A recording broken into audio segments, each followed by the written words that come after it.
বন্ধুরা, আজকে নিয়ে আসছি আমাদের গ্রামে আসছি। গ্রামের নাম গোকুলনগর।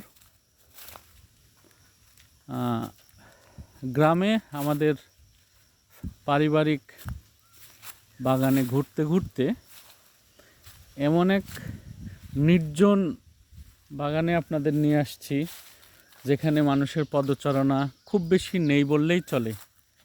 আর বেসিক্যালি আমরা যেহেতু এখানে থাকি না, এই জন্যে এই বাগানগুলো একেবারেই পরিত্যক্ত অবস্থায় পড়ে আছে। তা আমার আজকে কেন যেন মনে হলো একটু নির্জন সেই বাগানের দিকে হাঁটতে হাঁটতে যাই।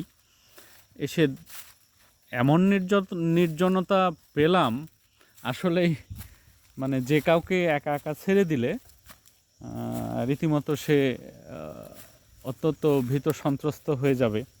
কারণ এত নীরবতা, এত ঘন বন জঙ্গল এখনও গ্রামে আছে। আসলে বেসিক্যালি আমাদের এখানে শুধু আমাদের এই জমিগুলোই এরকম নির্জনতা, মানুষের পদচারণা নেই, অযত্নে এই গাছগাছালিগুলো নিজের ইচ্ছায় বেড়ে উঠছে। তো মনে হলো যে আপনাদের সঙ্গে বিষয়টা শেয়ার করি এবং ভিডিওতে দেখাই যে এখনও আমাদের পরিত্যক্ত জমিগুলো কত নির্জনতা পরিপূর্ণ। আসলে মানুষের পদচারণা না থাকলে যা হয় একেবারে রীতিমতো সেরকমই।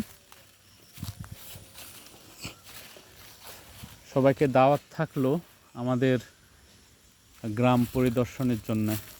শহর থেকে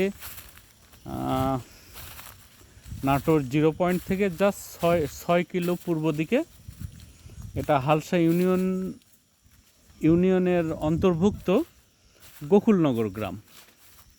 খুবই চমৎকার গ্রাম, খুবই আধুনিক উন্নত গ্রাম। কিন্তু আমাদের পারিবারিক যে জায়গা জমিগুলো আছে সেগুলোই মূলত এরকম পরিত্যক্ত এবং বন জঙ্গলে ঘেরা।